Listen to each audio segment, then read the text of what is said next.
primeiro lugar, muito bom dia! Você também pelo site radiodelmiro.com.br, você em Pernambuco, Bahia, Sergipe, você em Alagoas. Bem-vindo e bem-vinda à nossa 89! É a rede mundial da música dessa energia que te movimenta e hoje a energia está aqui a 1000 por hora. Gente, eu estou recebendo a nossa queridíssima professora Esmeralda Patriota, juntamente com pessoas lindas e maravilhosas, guerreiros e guerreiras que fazem acontecer no nosso país. Nosso Brasil precisa mais de homens e mulheres com esse vigor. E hoje a apresentação fica por conta da nossa queridíssima professora Esmeralda Patriota, com uma programação bem diferente hoje. Bom dia, Esmeralda Patriota. Bom dia, Tauí. Bom dia a todos os ouvintes da Rádio Delmiro. Mais um programa da PLB Notícias, hoje tendo convidados, servidores públicos do Serviço Federal, do IFBA, técnicos e professores do IFBA Bahia, Paulo Afonso, onde a gente terá aqui uma explicação, um debate com o professor Neto, de língua portuguesa, onde os professores, os servidores públicos federais e os técnicos federais também, que se encontram já em greve e também apoiando o movimento de ocupação dos campos e dos institutos federais. E aí a gente quer ver sobre a PEC, o projeto de emenda constitucional que tramita no Senado, e também falar um pouco sobre o movimento de greve que já foi deflagrado por vocês. A Elizabeth também dará aqui a sua contribuição nessa discussão, e aí estamos todos atentos a esse debate. Vamos lá, pessoal? Mas, professor, antes, apresenta todo mundo, né? Ah, tá. Primeiro, Raulzinho. Raulzinho hoje veio ao estúdio da FM, né, Raul? O professor Márcio, Helder, Camila, Edson, professora Angélica, professor Neto, que já está aqui com a gente, e a Elizabeth, que é técnica do IFBA, Paulo Afonso. Ok, então, e hoje vamos ter esse debate, né, Neto, aqui da PEC e também do movimento de greve que vocês já deflagraram e concomitante com a ocupação dos institutos federais que a gente está tendo no país afora, né? Bom dia a todos e a todas, né? Eu gostaria de, primeiramente, agradecer aos meus colegas que estão, né, todos juntos aqui nessa luta contra esse projeto de emenda constitucional. Gostaria também, né, de ressaltar, né, e sobretudo agradecer à Rádio Delmiro, porque é preciso, né, deixar bem claro que essa rádio agora está fazendo história, né? Está fazendo história porque nós estamos passando neste momento por um processo em que o acesso ao debate público sobre questões que interessam diretamente à sociedade está cada vez mais sendo omitido, né? Está cada vez mais sendo dissimulado, né? Então este momento é um momento de luta e é um momento em que a Rádio Delmiro, né, disponibiliza esse espaço, né, para que questões que interessam diretamente à sociedade, né, sejam colocadas em pauta, né? Então o assunto que ora me fora confiado neste momento é um assunto que diz respeito a questões que nos interessam de fato, né? Questões relativas à saúde, né? À educação, né? À moradia, né? À segurança pública, né? E são essas questões que, ao nosso ver, né, são questões fundamentais, né, que eu acho que preciso, né, que precisa resgatar, né, justamente o interesse, ou precisa conclamar a sociedade justamente na luta, né, justamente com o objetivo de tentar, pelo menos, né, limitar, né, essas políticas públicas ou esses projetos de emenda constitucional que estão sendo, né, tramitados agora no Legislativo, né? Então, eu gostaria de convocá-los ao debate, à discussão e de deixar também esclarecido que eu estarei aqui, junto com meus colegas, né, para responder possíveis questões, né, ou possíveis dúvidas, né? E aí, eu não sei se vocês, né, concordam, né, eu gostaria já de iniciar a minha fala, que todos nós, né, pelo menos acreditamos que sejamos a maioria, partilhamos a ideia, né, de que o poder legislativo é a instituição que deveria, né, pelo menos, representar fielmente as preferências, os nossos interesses, né, as preferências políticas de uma determinada sociedade, né, pois sabemos que é muito comum, né, e aí a gente pode, né, eu acredito que seria, de certa forma, indubitável, que todos que vamos, né, às urnas de 2 em 2 anos para eleger os nossos candidatos, né, nós vamos, né, justamente com o interesse de que os nossos interesses fundamentais sejam satisfeitos, né? E eu acho que esse justamente seja o problema, né, fundamental que nos coloca aqui nesse debate. Quer dizer, e aí, por que eu estou dizendo isso para vocês? Né? Porque me parece que essa luta coletiva agora que se efetivou, que se universalizou nas instituições educacionais brasileiras, anda, né, de mãos dadas com as nossas preferências políticas, com os nossos interesses. Né? Pois, afinal, eu gostaria de perguntá-los, né? Quem de vocês, né, senhor e senhora, né, estudantes e professores, se colocaria ou se posicionaria ou não se posicionaria a favor da educação e da saúde como direitos fundamentais que nos fornecem as condições para podermos lutar pelo direito ao exercício da cidadania e o direito ao mínimo existencial. Né? Quer dizer, porque é importante esclarecer aqui o que nós entendemos por mínimo existencial. E o que nós entendemos por mínimo existencial diz respeito ao acesso a livre manifestação do pensamento. Né? Mas é uma coisa que a gente poderia perguntar: o que significa, não é, esse livro? Como satisfazer esse livre acesso ao pensamento? Primeiro, né, eu estou querendo deixar bem claro que isso é um direito fundamental. E aí eu gostaria de citar uma professora da USP, né, a Maria Paula, né, Dalari Bussi, ela vai dizer justamente que nós temos na sociedade direitos que são de primeira geração e direitos que são de segunda geração. E esse direito à livre manifestação do pensamento é um direito de primeira geração. Mas que para que seja, né, satisfeito, ele precisa de um direito de segunda geração. Qual seria esse direito? Né? A educação. Por exemplo, né, eu poderia lançar a pergunta para vocês. Né? Um analfabeto poderia exercer o livre poder de manifestação do seu pensamento? Não. Então é para isso que se positivou na Constituição direitos fundamentais como a educação.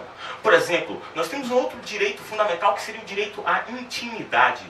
Agora eu vos pergunto, seria possível satisfazer esse direito à intimidade caso não seja satisfeito o direito à moradia?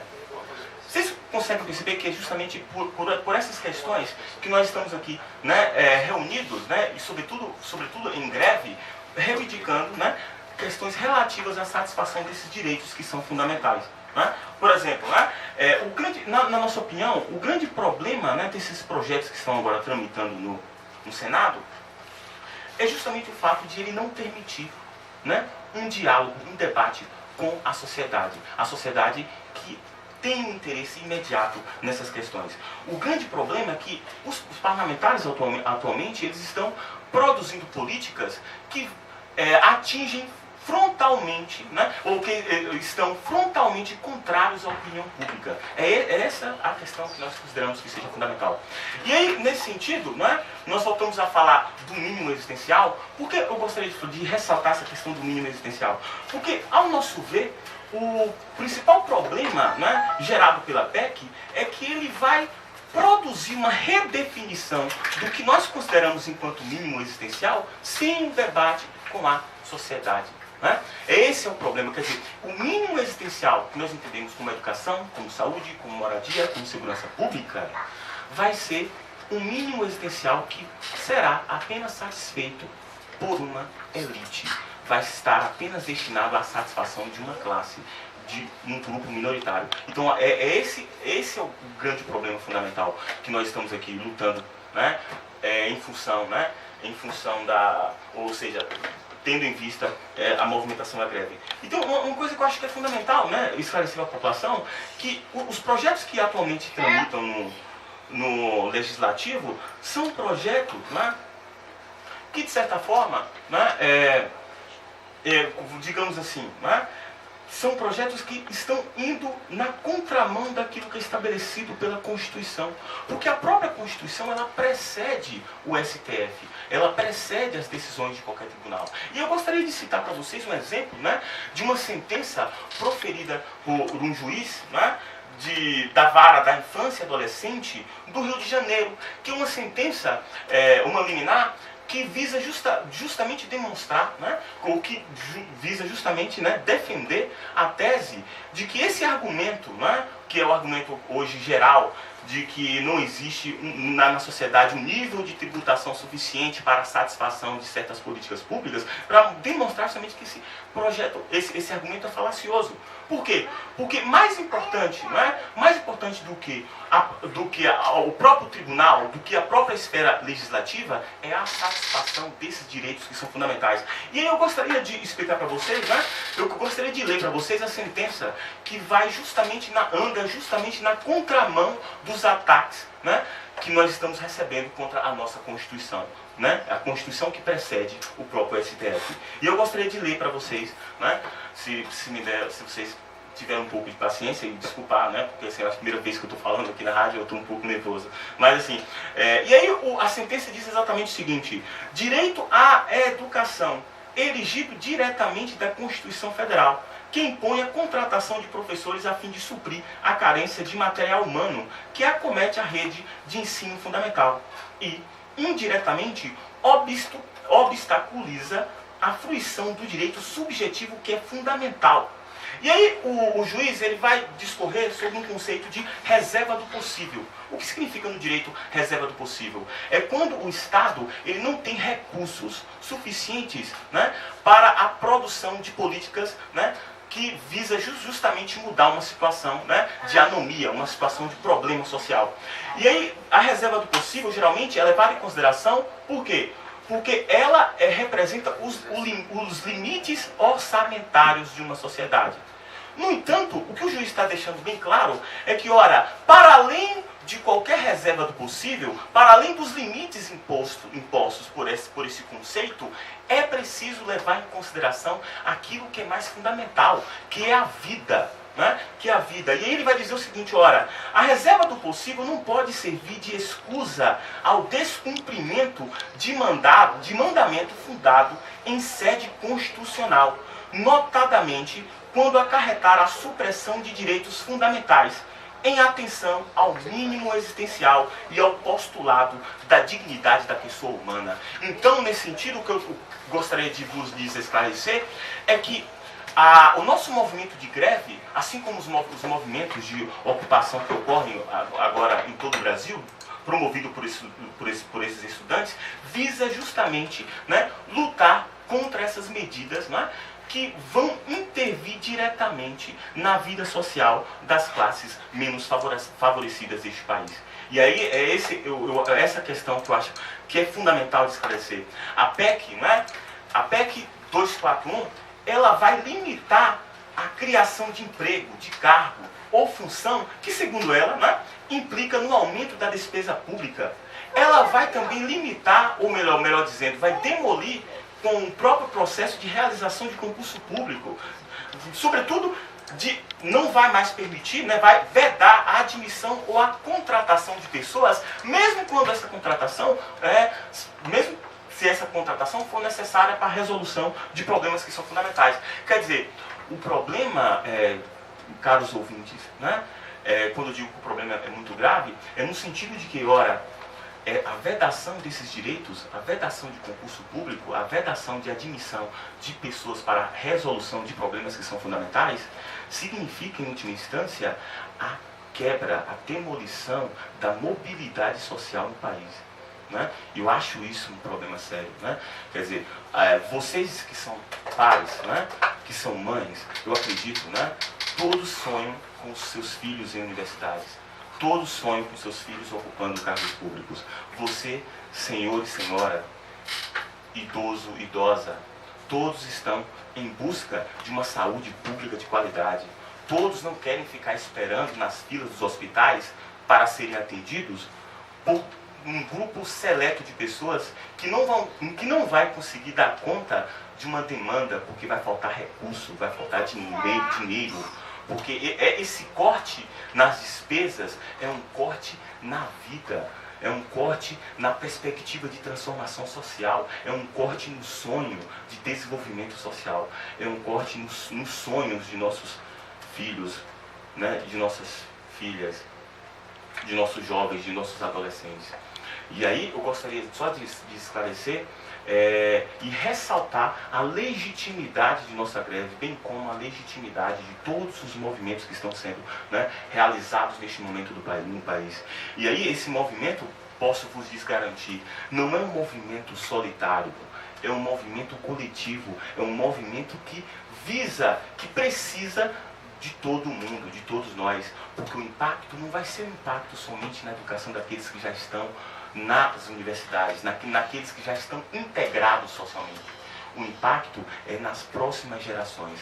O impacto é nos nossos filhos, vai ser sentido pelos nossos filhos. O impacto vai ser sentido pelas nossas mulheres. O impacto vai ser sentido pelos negros deste país. O impacto vai ser sentido pelas minorias deste país.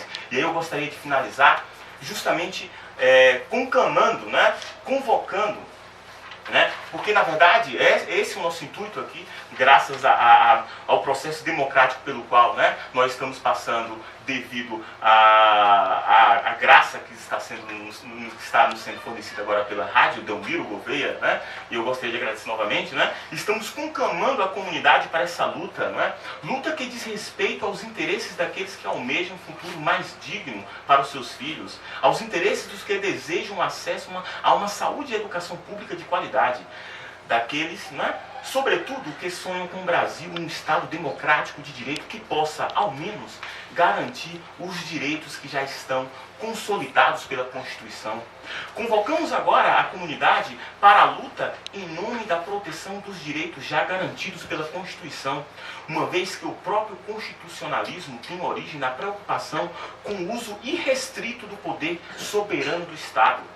E os direitos fundamentais que devem ser garantidos aqui e devem, né, em nome dos quais aqui estamos lutando, revelam-se ainda mais vocacionados à tal proteção. Dito de outro modo, para ficar mais bem esclarecido, nossa luta é pela preservação dos direitos fundamentais previstos pela Constituição. Direitos que, caso não sigamos vigilantes e mobilizados, serão retirados por todos esses projetos que tramitam no Legislativo.